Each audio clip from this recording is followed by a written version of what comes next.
This goes back to this problem, right? If somebody adds something between 50 and 200, and all the later copies have it, then our copy that we have has this addition, and there's no way we can tell if it's been added or not because we don't have anything older to compare it to. However, with that passage in John, we do have older texts, and none of the older ones have that story. Jackie. Question. Would you want to know a type of text? Well, a type of change well, like it says one of the most interesting comes from the private text was the 2nd century called the Shepherd of Hermes. Oh yes, the Shepherd of Hermes.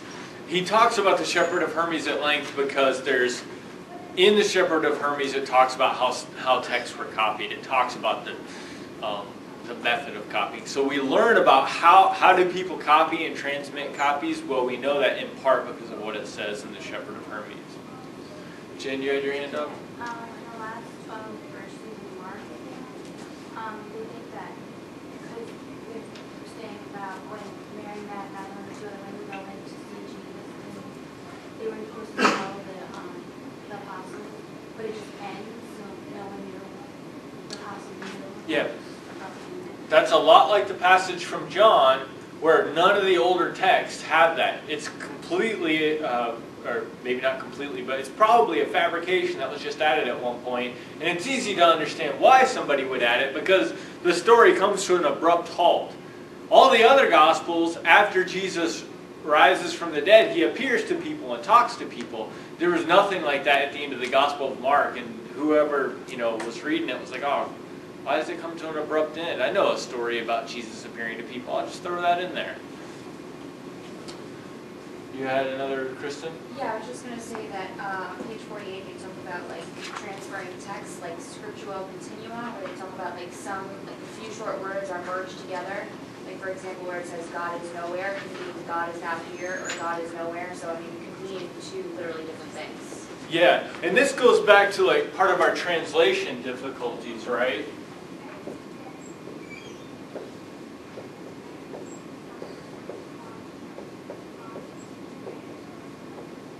We didn't have spaces between the words in ancient Greek. So we could divide that up in different ways. We could say God is now here. If we added the spaces between the words differently, maybe it's nowhere, so maybe it's saying God is nowhere. Right? It's a totally different meaning to the text depending on where you put the spaces. Again, that's not necessarily a copyist change, right? A scribe can copy it down the same way. It's when the translators are like, okay, where do we divide up the word? But that's like a really great example of how not having spaces can mess up the translators really bad. Dana? Scribes grew inattentive. Sometimes they were hungry, sleepy, or sometimes just couldn't be bothered to give their best effort. Yeah, some people were just probably in a grouchy mood and did a half-assed job of their work.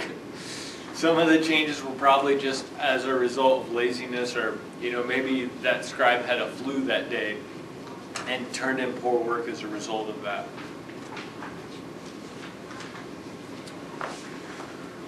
Any other things that you guys want to add? We've got a bunch of examples here. Why are you guys laughing? What's that? I was going to say that one. She said. Oh, she stole yours? She's a thief. All of this goes to show that fidelity to the tradition does not appear to have been primary, and people were willing to fabricate and or change the text in ways that suited them. Now, what this additionally tells us, and Ehrman says this in chapter 4 of the textbook,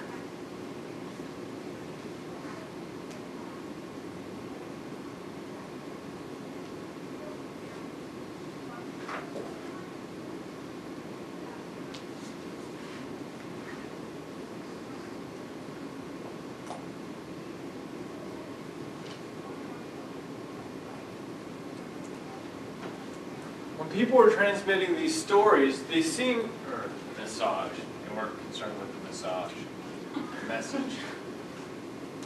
People seem to have been concerned with the message of the story or the moral of the story more than like the facts, right? What's the story about George Washington that has a moral embedded in it? You guys probably heard this in elementary school. With the cherry tree when he couldn't tell a lie. Yeah, so tell me that story. George Washington, what does he do? Chops down a cherry tree. Chops down a cherry tree, and then what happens? His dad gets pissed off and he's like, I can't tell a lie. I got chopped down. His father gets angry and asks him, did you chop it down? And what does he do? Say no.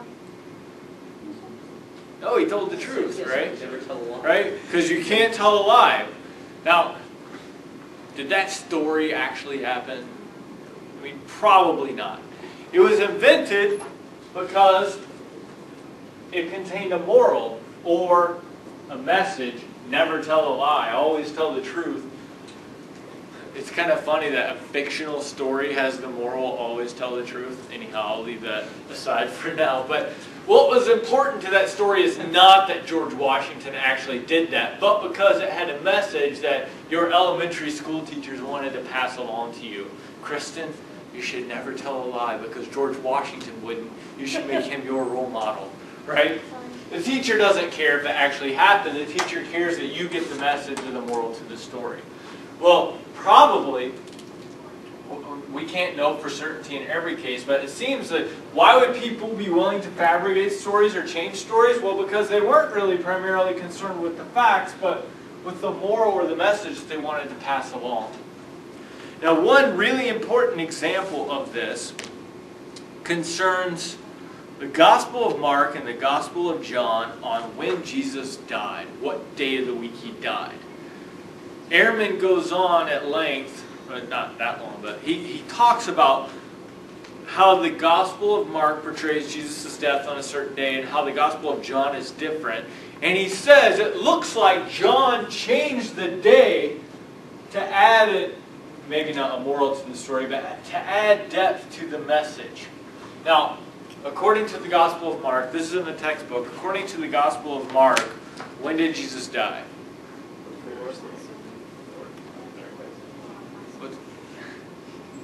Somebody raise their hand and say it for sure. Was it a Thursday? Did you say a specific day? On Passover on Thursday. On, Maybe, no? let's look it up. Open up your textbook. Guess not. I'm looking it up in part because I don't remember for sure.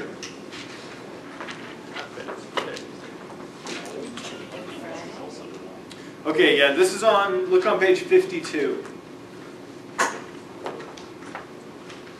52, page 52, the right column, and about a quarter of the way down there's a paragraph that starts, "This now takes us." I want to look there. This now takes us to the dating of Jesus' execution. The Gospel of Mark, probably our earliest account, clearly indicates when Jesus was put on trial. On the preceding day, according to Mark, the disciples asked Jesus where he would have them prepare the Passover. So his death is coming close to Passover. This is said to happen on the day when the priests sacrificed the Passover lamb, on the day of preparation for the Passover. Jesus gives them instructions, blah, blah, blah. Now, look at the bottom of the next paragraph. Thus, in the Gospel of Mark, Jesus is executed the day after the preparation of the Passover. That is, on the morning after the Passover meal has been eaten. Okay? So, they're preparing. They eat the meal and Jesus dies that day. Okay? That's how it's dated in the Gospel of Mark. And Ehrman implies, he doesn't really say this right out, but presumably since the Gospel of Mark is older, maybe it's the more reliable version, right? So maybe Jesus died on the day of Passover.